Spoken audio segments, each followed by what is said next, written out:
বাঙালির শ্রেষ্ঠ উৎসব দুর্গাপূজা হাতে আর সময় না থাকায় শেষ মুহূর্তের প্রস্তুতি চলছে জোর কদমে। পুজো কমিটিগুলির মধ্যে উত্তর দিনাজপুর জেলার নজরকাড়া পুরনো পুজোগুলির মধ্যে অন্যতম হল হেমতাবাদ ব্লকের রায়গঞ্জ বালুরঘাট রাজ্য সড়কের পাশে অবস্থিত কাকর সিংহের চণ্ডী পুজো। প্রতিবারের ন্যায় এবারেও নিয়ম নিষ্ঠা মেনে চলছে পুজোর প্রস্তুতি। শুধু উত্তর দিনাজপুরবাসী নয়, রাজ্যের বিভিন্ন প্রান্ত সহ দূর দূরান্ত থেকে বহু মানুষ ছুটে আসে এই পুজো দেখতে। মা খুব জাগ্রত, কেউ কোনো মনস্কামনা নিয়ে এলে মা তাদের কখনো খালি হাতে ফেরায় না। এই পুজোর বিশেষত্ব আরও 10টি পুজো থেকে খানিকটা আলাদা। দেবী দুর্গার দশভুজা রূপের দৃষ্টান্ত আমরা বহুদিন ধরে জেনে এসেছি, কিন্তু এখানে দেবী দুর্গা একটু ভিন্ন। এখানে দেবী দুর্গা চতুর্ভুজা এবং উৎমাই চণ্ডী রূপে পূজিত হন।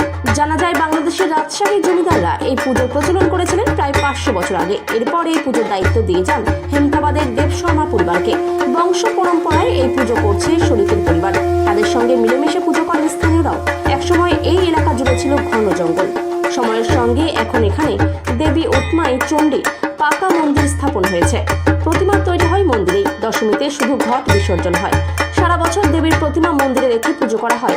পরের বছর পুজোর 1 মাস আগে সেই প্রতিমা বিসর্জন দিয়ে ওই কাঠামোতেই নতুন প্রতিমা তৈরি হয়। এখন শেষ মুহূর্তের প্রস্তুতি শুরু হয়ে গিয়েছে।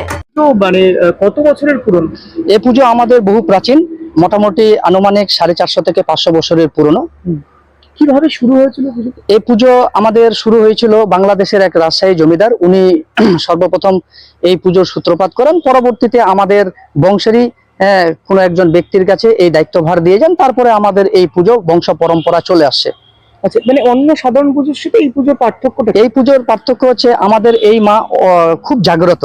আমাদের যেমন মায়েদের অনেক রূপ হয়, হ্যাঁ, আমাদের এই মা হচ্ছে চতুর্ভুজা, অর্থাৎ মা চণ্ডী রূপে পূজিত হয়। আর এই মা এত জাগ্রত যে এই মায়ের কাছে যে ভক্তরা এসে করজোড়ে প্রার্থনা করে, যে যার মনস্কামনা এসে মায়ের কাছে আর্তনাদ করে, মা সেই ভক্তের মনোবাঞ্ছা পূর্ণ করে। এবং আমাদের এই পুজোতে আমাদের এই পুজো ঠিক অন্যান্য পুজোর মতোই হয়, 5 দিন ব্যাপী। পঞ্চমী, ষষ্ঠী, সপ্তমী, অষ্টমী, নবমী, দশমী। মূলত আমাদের সপ্তমী থেকে এখানে প্রচুর ভিড় হয়ে যায়। সপ্তমী এবং অষ্টমীতে এখানে লক্ষাধিক মানুষ হয়। আর আমাদের এখানে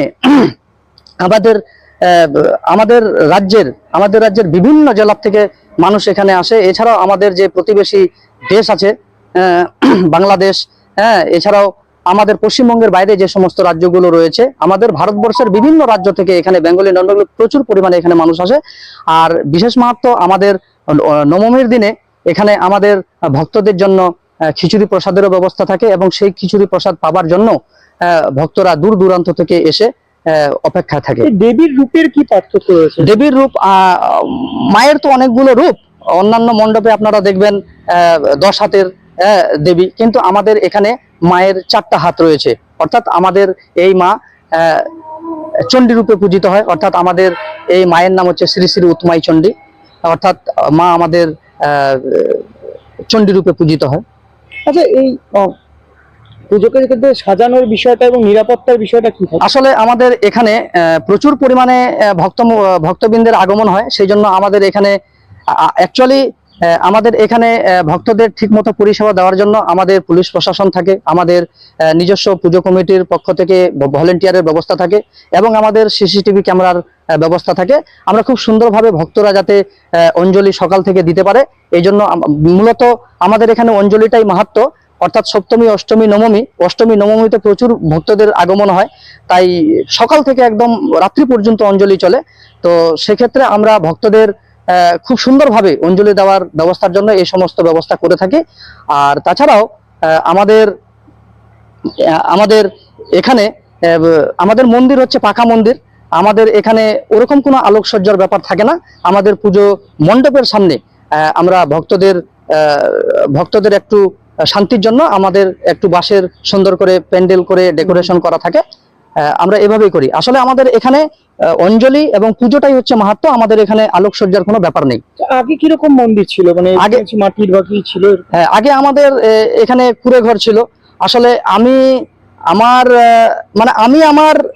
যখন আমি খুব ছোট ছিলাম, আমি ছোট থাকতে দেখে আসছি, আমি এখানে দেখতাম,